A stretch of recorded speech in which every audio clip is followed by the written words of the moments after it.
14 juillet 1919. La France victorieuse et ses alliés défilent sur les Champs-Élysées, 8 mois après la fin de la Première Guerre mondiale.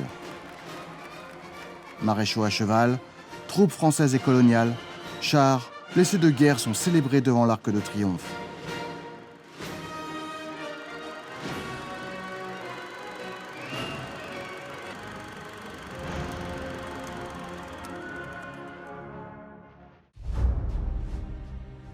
Ce que ces soldats ne savent pas encore, c'est que cette première année de paix est aussi la première année d'une chute inexorable qui mena 20 ans plus tard à la défaite et l'invasion.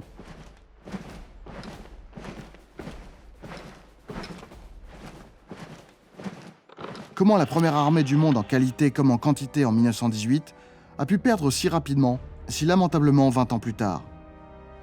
Si les causes purement françaises sont très documentées, une stratégie militaire inadaptée, des communications insuffisantes, un manque cruel d'aviation ou encore certains chefs militaires incompétents, on parle moins de l'environnement diplomatique terrible que dut subir la France entre 1919 et 1939, isolée sur la scène internationale, ses alliés d'hier indifférents, voire hostiles. Uniquement sur le thème diplomatique, l'émission du jour doit être idéalement regardée après les 2 émissions précédentes, Les Vainqueurs et le Traité de Versailles. Elle vise à donner une perspective différente à la défaite de 1940, surtout sur la base de 2 ans de travail, d'une abondante et solide documentation internationale, économique et historique, fournie en description. Elle vise à briser des idées fausses et tenaces sur le traité de Versailles et ses conséquences sur l'Europe et donc sur la France. Abonnez-vous et bon visionnage.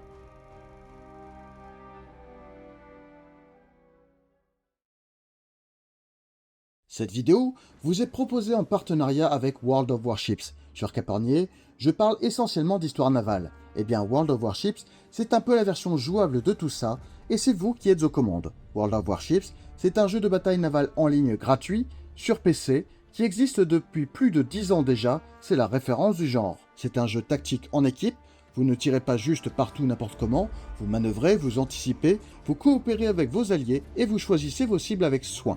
Le jeu propose plus de 850 navires jouables répartis entre 13 nations différentes, des destroyers aux sous-marins en passant par les cuirassés, tous basés sur de vrais plans et documents historiques de la première moitié du XXe siècle. Il y a assez de réalisme pour sentir le poids des navires, la balistique des obus, la lenteur des manœuvres, mais ça reste suffisamment dynamique pour être plaisant à jouer, même sur des sessions plus courtes. Et pour les passionnés d'histoire, World of Warships propose aussi des événements spéciaux en solo qui permettent de revivre certains moments clés de l'histoire navale, comme le débarquement en Normandie ou l'évacuation de Dunkerque. Et si vous préférez, il existe aussi des versions sur console et mobile, donc vous pouvez vraiment y jouer comme vous voulez. En décembre, World of Warships lance sa grande campagne de Noël, l'un des événements les plus festifs et les plus généreux de l'année. Dès que vous vous connectez au jeu, vous pouvez obtenir gratuitement un navire de rang 9, ce qui est déjà très haut dans la progression du jeu, avec 2 camouflages permanents et 2 conteneurs supplémentaires à ouvrir comme de vrais cadeaux. Pour pousser l'ambiance de Noël encore plus loin, ils ont intégré un calendrier de l'Avent naval. Chaque jour, une nouvelle petite partie dans l'histoire de Noël se dévoile avec des récompenses quotidiennes à la clé. La campagne de Noël, c'est aussi l'occasion de découvrir une nouvelle carte appelée Sunset Island qui s'inspire des îles isolées situées entre l'Australie et la Nouvelle-Guinée, un théâtre d'opérations chargé d'histoire, idéal pour le gameplay du jeu. Bref, si vous aimez quand un jeu vous donne plein d'objectifs, des petites missions et des cadeaux à débloquer au fil de vos sessions, cette période de Noël est vraiment un très bon moment pour embarquer à bord du jeu. C'est également la dernière chance de rejoindre l'événement appelé Grand Voyage. Si vous vous connectez avant le 1er décembre, vous recevrez une mission de bienvenue spéciale qui peut vous rapporter jusqu'à 15 000 doublons en jeu. Alors si tout ça vous parle, si vous avez envie de commander votre propre navire, de revivre les grandes batailles en mer, je vous invite à jouer à World of Warships. Le jeu est gratuit, vous pouvez le télécharger sur quasiment n'importe quel PC, et si vous êtes plus console ou mobile, c'est aussi faisable. Pour rejoindre la flotte, et au passage soutenir la chaîne Capornier, utilisez le lien qui se trouve dans la description et le commentaire épinglé. En passant par ce lien, vous embarquerez dans World of Warships tout en donnant un coup de pouce direct à la chaîne. Un grand merci à World of Warships d'avoir sponsorisé cette vidéo.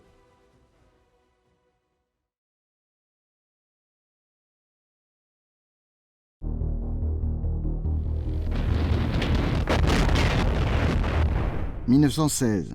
La guerre fait rage en Europe. Depuis 2 ans, l'entente franco-britannique maintient son blocus maritime sur les empires centraux, empêchant ainsi les navires neutres de commercer avec l'Allemagne qui, elle, coule de nombreux navires de commerce alliés en représailles. Cette situation agace particulièrement les États-Unis, pour qui le commerce est la base de leur politique étrangère, le moyen messianique que les Américains doivent imposer comme vecteur de la paix mondiale. Un message particulièrement porté par le président Woodrow Wilson. Si jusque-là, la guerre sous-marine était relativement limitée, en janvier 1917, l'Allemagne déclare la guerre sous-marine à outrance afin d'étrangler économiquement l'entente franco-britannique, étendant ainsi la guerre sous-marine aux navires neutres commerçant avec l'entente. Les navires sous pavillon américain sont donc entre autres désormais visés au même titre que les navires français ou britanniques. Avec cette nouvelle politique allemande, l'Amérique rejoint la guerre contre Berlin. Depuis le début de la guerre, la France et le Royaume-Uni se sont endettés à hauteur de plusieurs milliards de dollars auprès de Washington, dont les soldats arrivent en France au compte-gouttes à partir de l'automne 1917. Une partie d'entre eux n'est opérationnelle qu'à l'été 1918, après avoir été formés et équipés par l'armée française. Après l'échec de la grande offensive allemande de l'été 1918, largement stoppée par les armées françaises, comme on l'a vu dans l'épisode Les Vainqueurs, le général Ferdinand Foch lance une série d'attaques sur l'ensemble du front. De la Manche à la Meuse, les Alliés percent partout et les armées allemandes battent en retraite. Foch ne laisse pas aux Allemands la possibilité de se reprendre et ordonne de pousser les attaques. Partout, l'Allemagne s'effondre, mais le coup fatal vient des Balkans. Les armées françaises et alliées, sous le commandement du général français Fanchet d'Esperet, y percent mi-septembre tout le dispositif ennemi, entraînant la capitulation de la Bulgarie et la demande de paix austro-hongroise, alors que les troupes françaises foncent vers le Danube. Les troupes allemandes sont alors toujours en Belgique, même si elles sont battues sur toute la ligne, désertant, fuyant. Hindenburg et Ludendorff, puis le général Gröner, chef des armées allemandes, annoncent aux autorités politiques qu'il faut désormais faire la paix. Pour l'Allemagne, auréolée de ses récentes conquêtes en Russie, la surprise est totale. La population et les hommes politiques étaient bercés dans l'illusion que leurs troupes gagnaient aussi à l'ouest. Au bord de l'effondrement et de la guerre civile, l'Allemagne demande l'armistice au président américain Wilson sur la base des 14 points que le président américain a édictés seul en 1917, sans consulter la France ni le Royaume-Uni. Liberté des mers et du commerce, sécurité collective sont les maîtres mots de la politique américaine. Pour l'Allemagne, ces points ne constituent qu'une base de négociation.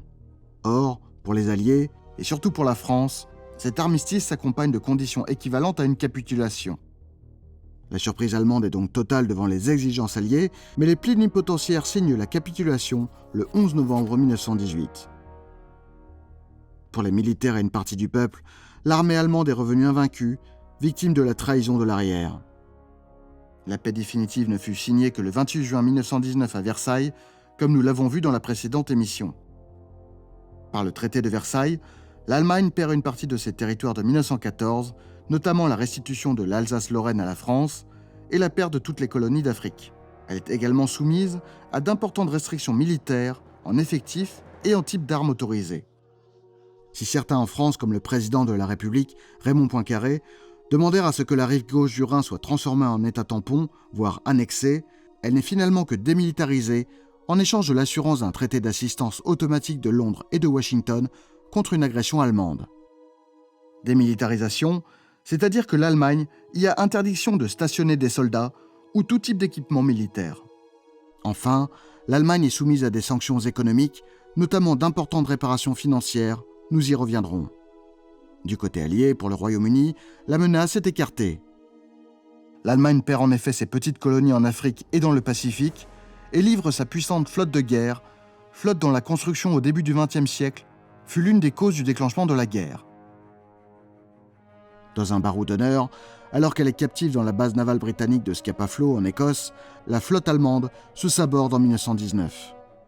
Ce sabordage provoque la colère de la France qui lorgnait sur les navires allemands, alors que pour les Britanniques, il n'y a désormais plus aucune menace contre les intérêts de Londres.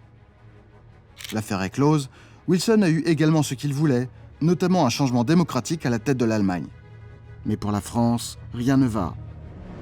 Première armée du monde en nombre et en qualité à la fin du conflit, principale artisane de la victoire, suppléant aux failles britanniques de l'été 1918, formant et équipant les soldats américains depuis 1917, aidant les Italiens depuis leur défaite de Caporetto, gagnant dans les Balkans. Pour tout cela, le prix est dramatiquement lourd.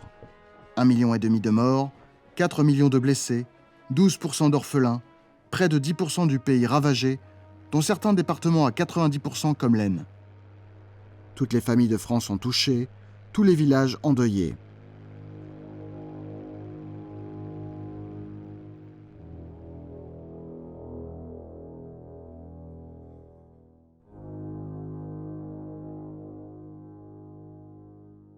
Créditrice de 45 milliards de francs en 1913, elle est désormais débitrice de 33 milliards en 1919.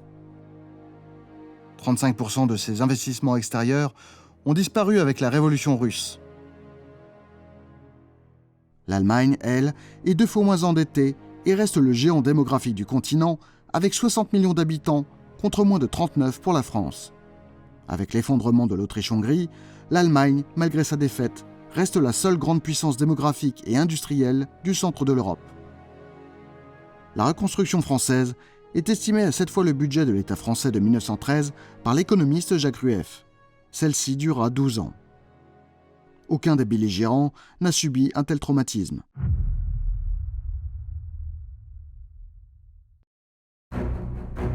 Après une première invasion prussienne en 1871, puis 10% du pays ravagé par 4 années de guerre, il faut désormais des garanties de sécurité à la France. Foch, général des armées alliées, Pétain, général des armées françaises, ou encore les généraux Buat ou Castelnau, voulaient poursuivre l'offensive de l'automne 1918 jusqu'au Rhin, afin de détruire toute l'armée allemande en déroute en Belgique.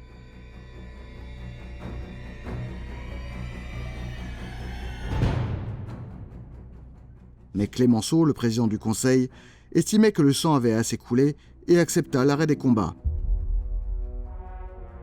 Personne en France ne s'y opposa réellement, lassé de 4 ans de carnage.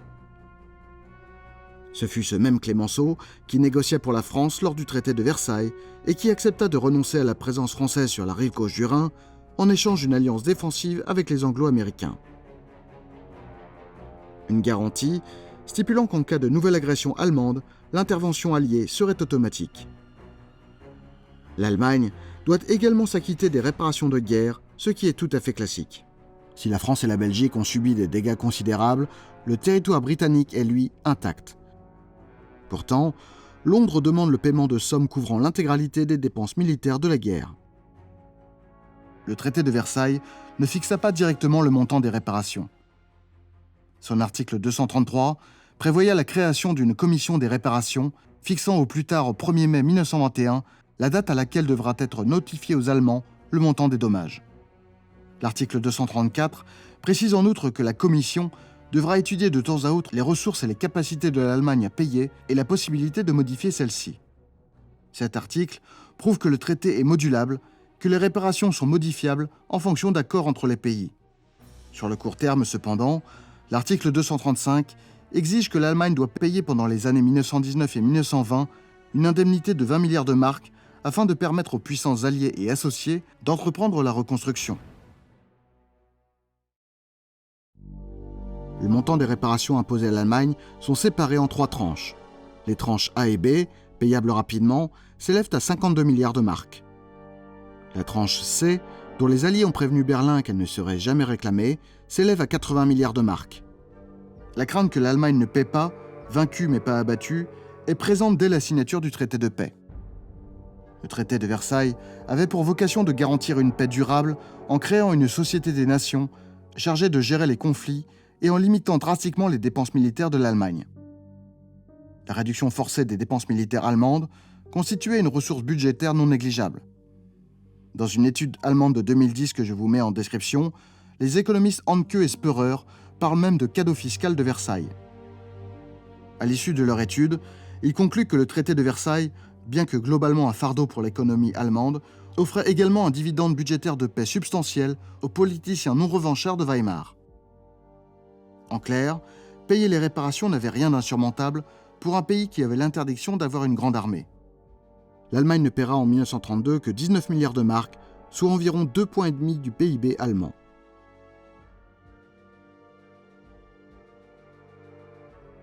Après la défaite de 1871, la France avait payé en 3 ans l'intégralité des réparations demandées par l'Allemagne, soit environ 20% du PIB de 1871. L'encre à peine séchée, le traité de Versailles est décrié. Le négociateur britannique John Keynes, père de la théorie économique éponyme, démissionne dès juin 1919 de la Commission et publie le livre « Les conséquences économiques de la paix ». Traduit en 11 langues, le succès est immédiat et mondial. Que dit ce livre, dont beaucoup propagent encore les théories de nos jours? Le traité ruine l'Allemagne pour des générations. Keynes prétend que les réparations dépassent de très loin les capacités allemandes de remboursement, annonce des famines et des dépressions économiques, accuse le président Wilson et Lloyd George, le Premier ministre britannique, d'avoir cédé à Clémenceau et que la démocratie se déshonore. Aujourd'hui encore, le traité de Versailles souffre de la réputation du livre de Keynes. Encore régulièrement, même en France, vous pouvez lire que c'est l'intransigeance française qui a causé l'arrivée d'Hitler au pouvoir et a causé la Seconde Guerre mondiale. En 1919, ce livre aux accents francophobes est utilisé aux États-Unis par les sénateurs qui trouvent ainsi un utile prétexte pour refuser de ratifier le traité de Versailles. À leur tour, les Allemands s'en servent intelligemment pour ne pas respecter les clauses. Avant la signature du traité, Berlin proposa 100 milliards de marks en février 1919 si l'intégrité territoriale allemande de 1914 était maintenue. En 1921, elle n'en propose plus que 10. Le mal est fait, désormais, les Français sont sur le banc des accusés, extrémistes et ennemis de la paix. Les analyses de Keynes sur le sujet ont toutes été démontées par des économistes internationaux comme Bontou, Schumpeter, Rueff, Mundell, Noyal, Ferguson ou Ritschl.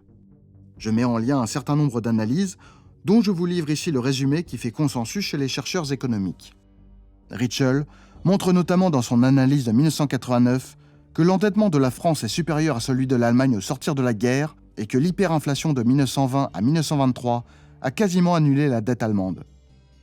En comparaison, la situation de la France est bien plus alarmante, car la France doit reconstruire des larges zones de son territoire comme on l'a vu, et que de nombreux particuliers sont ruinés à la suite du défaut russe sur les emprunts d'avant-guerre.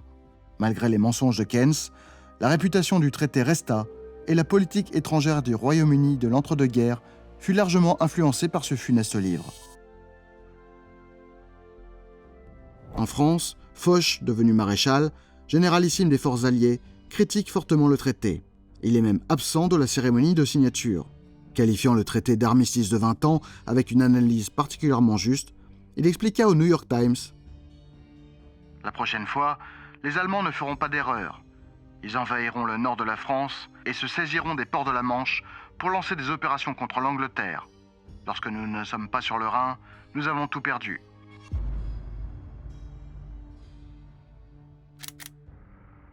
En mai-juin 40, les Allemands firent exactement ce que Foch avait anticipé.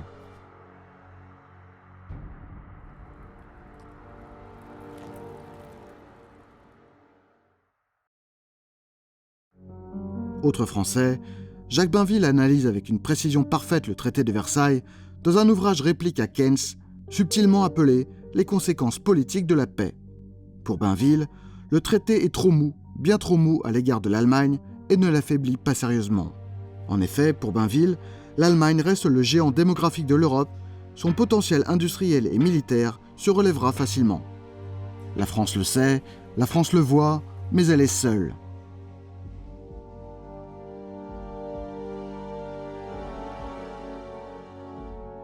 Les États-Unis, désormais dirigés par le républicain William Harding, sont murés dans la doctrine Monroe et le désarmement mondial.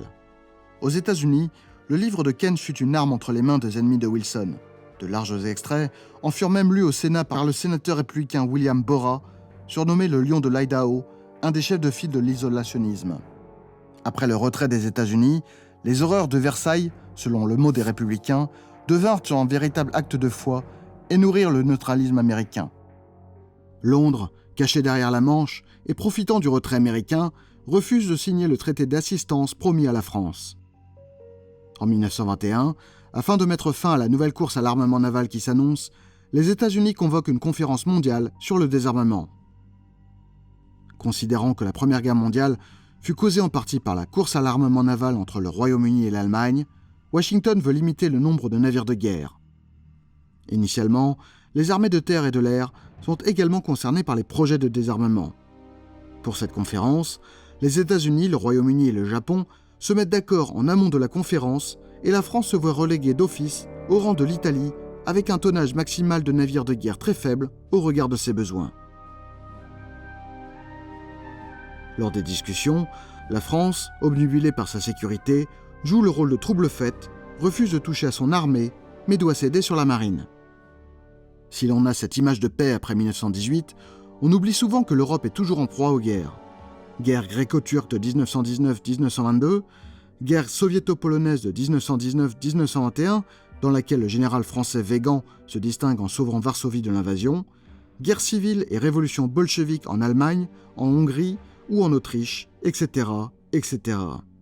Alors que l'Europe centrale est en proie à ces graves crises, Paris maintient 2 millions d'hommes sous les drapeaux, provoquant la colère de Londres. Car pour Londres et Washington, Paris empêche la reprise économique européenne, Paris devient suspect.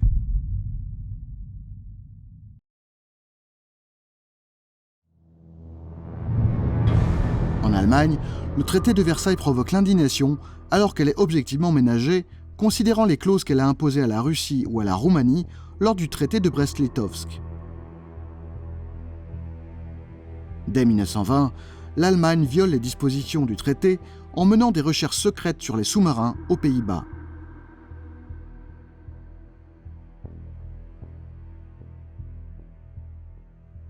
Très vite, elle pactise avec l'URSS afin de mener des essais sur des armes qui lui sont interdites, notamment les chars d'assaut.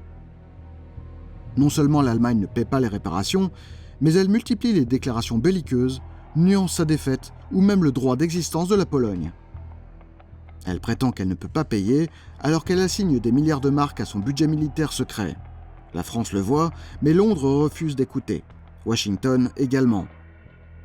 Paris est devenu le pestiféré qui agace les chancelleries occidentales.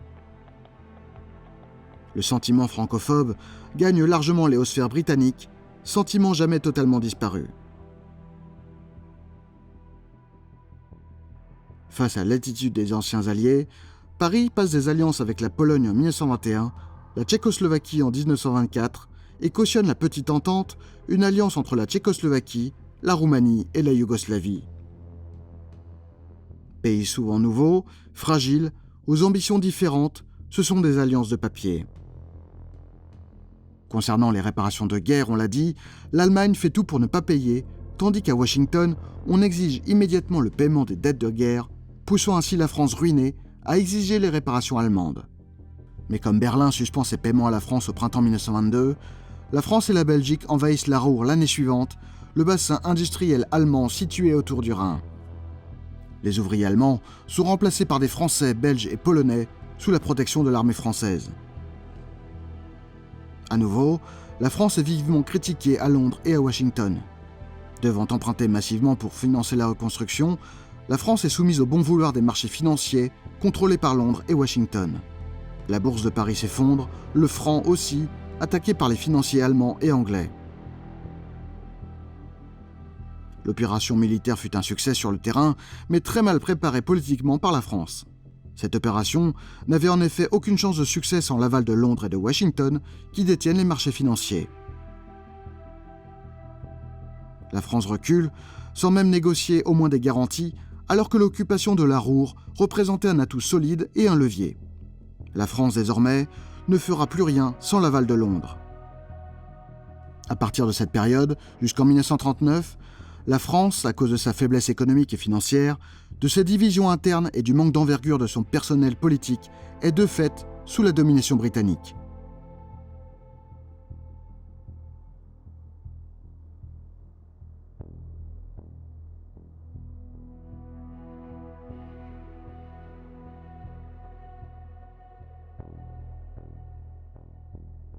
L'historien britannique Wheeler Bennett affirma « La politique française résidait à Londres. On connaît aussi le mot désabusé de Daladier, président du Conseil. Pourquoi la Grande-Bretagne fait-elle les frais d'une ambassade à Paris? Elle en a une qui ne lui coûte rien, c'est le Quai d'Orsay. À Munich, à la veille de la conférence, le président du Conseil n'avait-il pas déclaré devant le capitaine Stellin « Tout va dépendre des Anglais, nous ne pouvons que les suivre ». À partir de 1920-1923, l'Europe et surtout l'Allemagne connaissent une hyperinflation. La France n'est pas épargnée avec une inflation de près de 40%, mais c'est l'Allemagne qui est le plus durement touchée dès 1920 par une inflation de plus de 100%. En 1923, l'invasion de la Ruhr par la France et surtout le suicide monétaire allemand en réaction aggravent le phénomène. La monnaie et la dette allemande ne valent plus rien. Si cette période est toujours présente dans l'imaginaire collectif, elle fut très courte grâce à la nomination de Hjalmar Schacht à la tête de la Commission monétaire allemande. Les conséquences économiques de cette crise sont très contrastées. Si certaines couches de la population se retrouvent ruinées, une partie de la classe moyenne, les rentiers essentiellement, d'autres s'en tirent sans trop de dommages. La classe paysanne, les artisans, les petites entreprises et les grosses fortunes. La prolétarisation des classes moyennes, un cliché véhiculé à cette époque par des commentateurs peu informés des réalités économiques, n'a pas eu lieu et l'Allemagne s'en relève très vite dès 1924.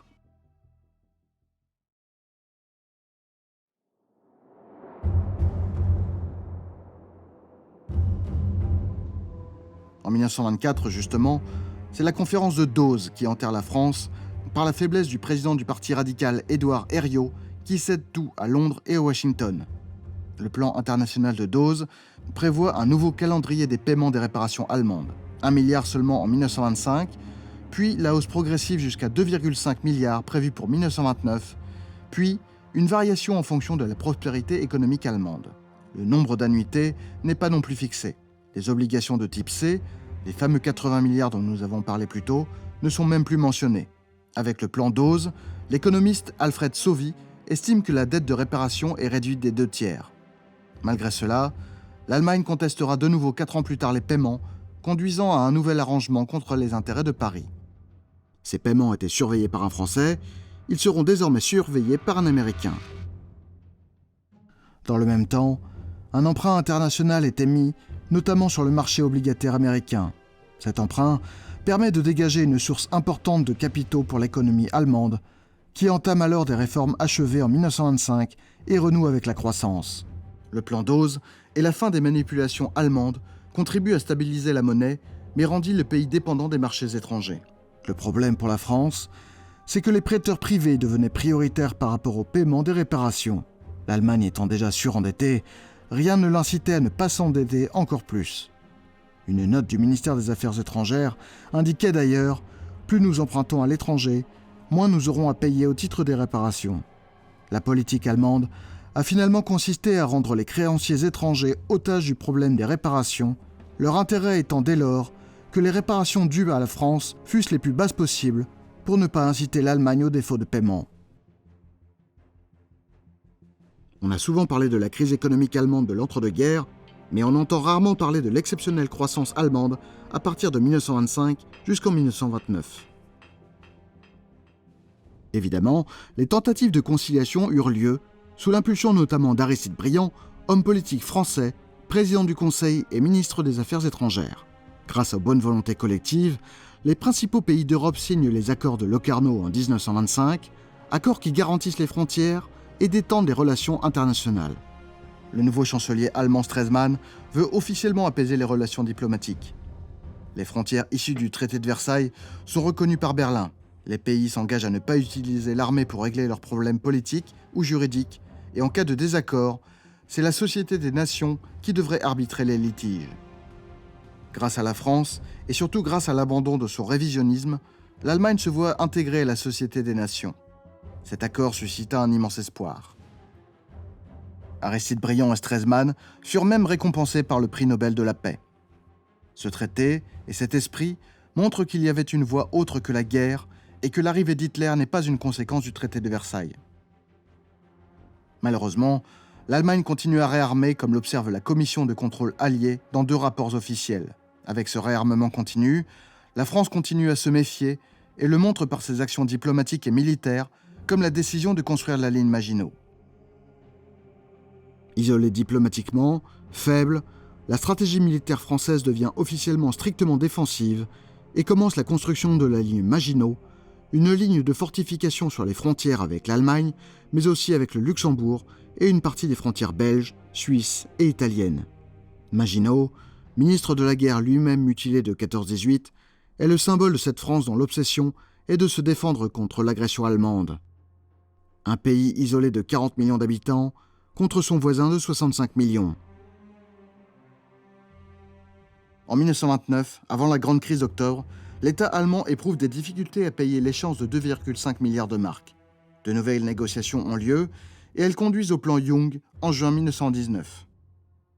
Ce dernier plan prévoit un rééchelonnement de la dette allemande sur 58 années.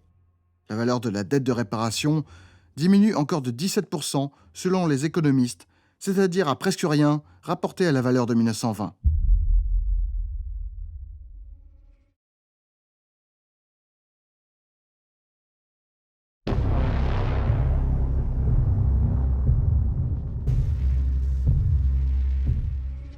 La crise financière partie des États-Unis bouleverse le monde. Si la France, moins dépendante des échanges internationaux, s'en sort relativement bien, l'Allemagne l'a subi de plein fouet car les Américains rapatrient leurs investissements. 1929, c'est le point de bascule, le point par lequel tout s'accélère et l'esprit de Locarno disparaît. En 1931, afin de détendre la situation économique catastrophique de l'Allemagne, Washington proclame un moratoire des réparations et des dettes de guerre pendant 1 an, sans consulter la France qui doit, elle, continuer à rembourser Washington.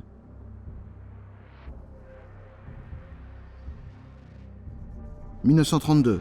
Lors de la conférence de Lausanne, le Royaume-Uni impose à la France de renoncer aux réparations en échange d'un règlement forfaitaire de 3 milliards de marks, 3 milliards qui ne furent jamais payés. En 1932 toujours, une conférence sur le désarmement se tient à Genève, durant laquelle l'Allemagne demande l'égalité des droits militaires avec la France. Devant le refus de la France qui ne peut évidemment pas accepter, la France claque la porte de la conférence, faisant passer Paris pour l'ennemi de la paix. La France paraît intransigeante, alors qu'elle n'a rien obtenu depuis 1919, perdante sur tous les sujets. Emportée par les conséquences de 29, l'Allemagne, qui avait connu une grande expansion économique jusque-là, s'effondre dans la crise économique et politique. De 18% en 1930, un certain Adolf Hitler, chef du Parti national-socialiste, obtient 33% des voix en novembre 1932. Contrairement à ce qu'on lit très souvent de nos jours, notamment aux États-Unis et au Royaume-Uni, le nazisme n'a jamais été l'enfant du traité de Versailles, mais bien celui de la crise de 29. Les critiques du traité de Versailles étaient partagées par l'intégralité de la classe politique allemande qui n'a jamais accepté sa défaite, et Hitler n'a jamais émergé politiquement avant la crise de 29. L'arrivée du nouveau chancelier allemand, au discours belliqueux et enflammé, se fait dans le mutisme général, sauf de la part de certains en France et de Winston Churchill au Royaume-Uni. Mais celui-ci est encore loin de revenir au premier plan politique. C'est à ce moment bien choisi que la Belgique s'éloigne de la France, se rapprochant de sa funeste politique de neutralité, et que la Pologne signe en 1934 un traité de non-agression avec l'Allemagne. La situation politique française est chaotique et le pays est profondément divisé, paralysé, sans direction. Sa posture militaire défensive, symbolisée par la ligne Maginot et personnifiée par le nouveau chef d'état-major de l'armée, le général Maurice Gamelin, n'est que la prolongation de sa diplomatie, résumée par la phrase suivante : « Attendre l'arrivée de la Grande-Bretagne ». Alors que dans le même temps, en 1933, par le plan MacDonald, la Grande-Bretagne propose aux Européens de limiter le nombre de soldats à 200 000 hommes. En somme, Londres propose à Paris de désarmer au moment où Berlin commence à réarmer. L'aviation et la marine, ces armes qui permettent de défendre une île comme l'Angleterre, n'étant évidemment pas concernées par ce plan. Dans les précédentes conférences sur l'armement, les Britanniques avaient déjà montré leur méfiance contre la France. En mars 1931, le premier lord de l'amirauté britannique, M. Albert Alexander, avait déclaré « Tant qu'il y aura des sous-marins français, si petits soient-ils, un premier lord de l'amirauté ne dormira jamais tranquille. » Dans ce tableau sombre, un homme aurait pu peut-être changer les choses. En tout cas, un homme qui a refusé la fatalité. Cet homme, éphémère ministre des Affaires étrangères, c'est Louis Barthou. Durant les 8 mois à la tête du Quai d'Orsay, Barthou permet à l'URSS de rentrer à la Société des Nations, se rapproche de Moscou dans une optique d'alliance contre l'Allemagne, mais également de l'Italie mussolinienne qui, à ce moment, se méfie d'Hitler. L'Italie alla même jusqu'à mobiliser des troupes lorsque les nazis assassinèrent le chancelier autrichien Dollfuss. Le volontarisme de Barthou est symbolisé par une note inquiète des Britanniques. La France ne cherche plus les faveurs de la Grande-Bretagne et tente de prendre l'initiative en Europe. Malheureusement, Barthou mourut le 9 octobre 1934 à Marseille lors de l'attentat contre le roi de Yougoslavie.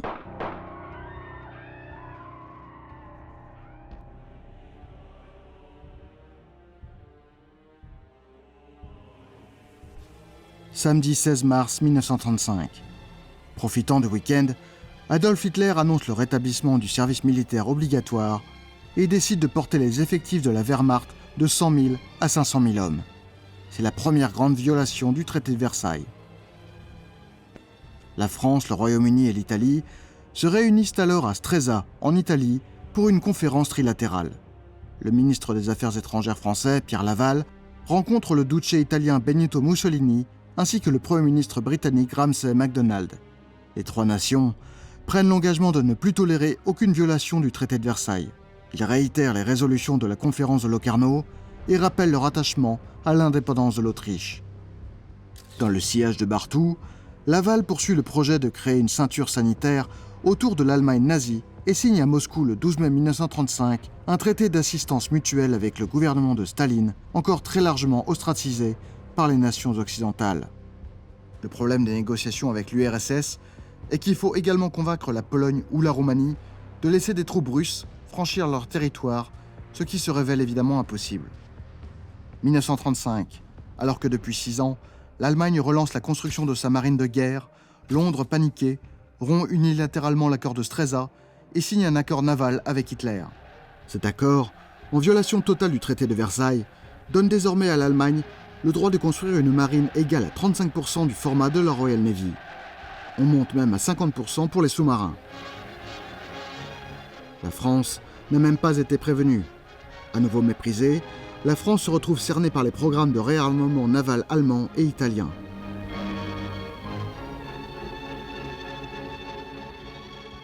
« 1935, c'est également l'année où l'Italie envahit l'Éthiopie. Mussolini rêve en effet d'un nouvel empire romain. Le Royaume-Uni se réveille un peu et se rapproche timidement de la France alors que l'Allemagne réarme massivement. Condamné par la Société des Nations, Mussolini quitte l'accord de Stresa et se tourne vers Hitler.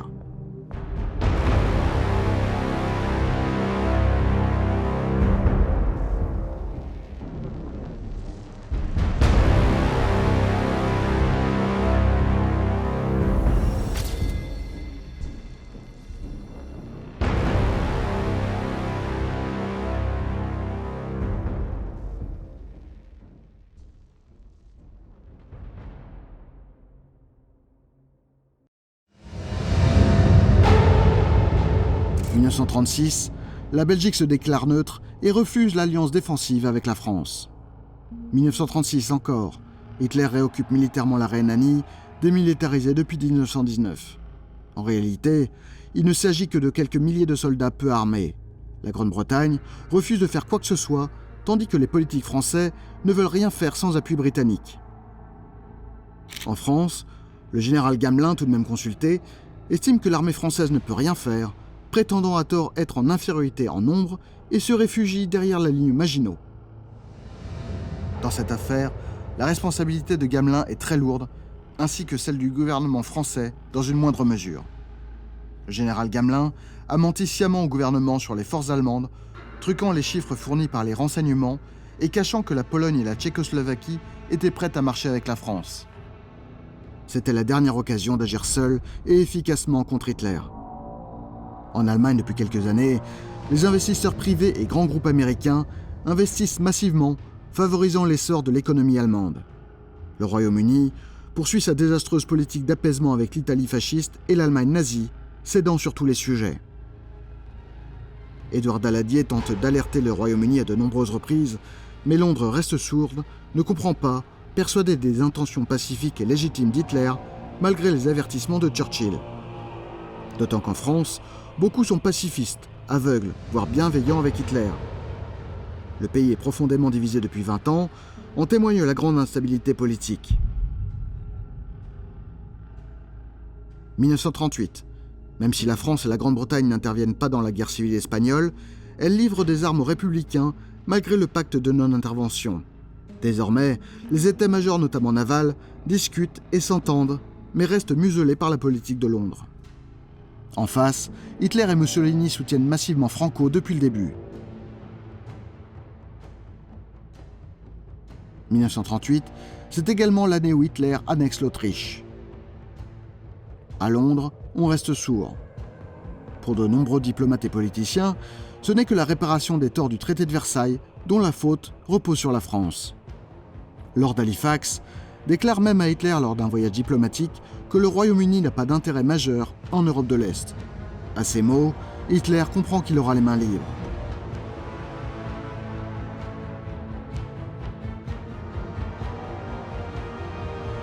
Une grande partie de la société britannique voit en Hitler un rempart contre le communisme.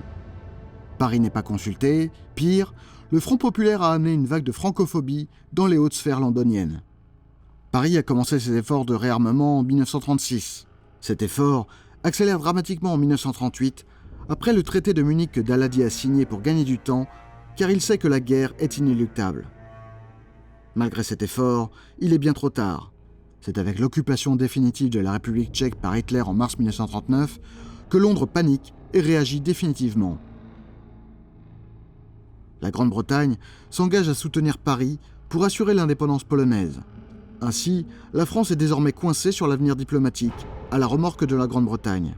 Londres ayant à peine commencé à réarmer, les chefs d'état-major britanniques de l'époque estimèrent d'ailleurs « Nous ne pouvions apporter aucune aide directe par terre, par mer ou air ».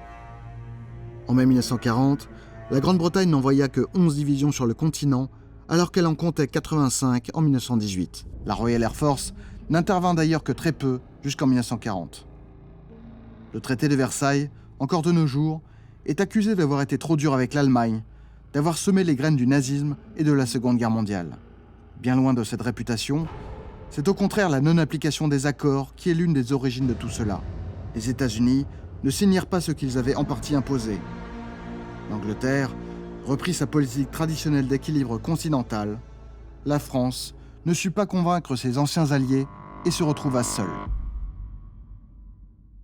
Effrayée à l'idée d'une nouvelle guerre, qu'elle devrait mener seule contre une Allemagne qui n'accepta jamais sa défaite de 1918, la France de l'entre-deux-guerres eut surtout le malheur de ne plus pouvoir compter sur des Foch ou des Clémenceau quand elle en eut le plus besoin.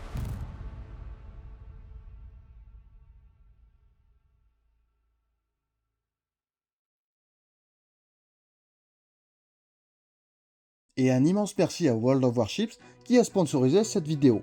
World of Warships, c'est un jeu de bataille navale en ligne, sur PC, console ou mobile, gratuit. Connectez-vous avant le 1er décembre grâce au lien en description ou en commentaire de l'épisode et vous recevrez une mission de bienvenue spéciale qui peut vous rapporter jusqu'à 15 000 doublons en jeu et de participer à la grande campagne de Noël, l'un des événements les plus festifs et les plus généreux de l'année. Merci à World of Warships de soutenir la chaîne, abonnez-vous et à très vite sur Capornier.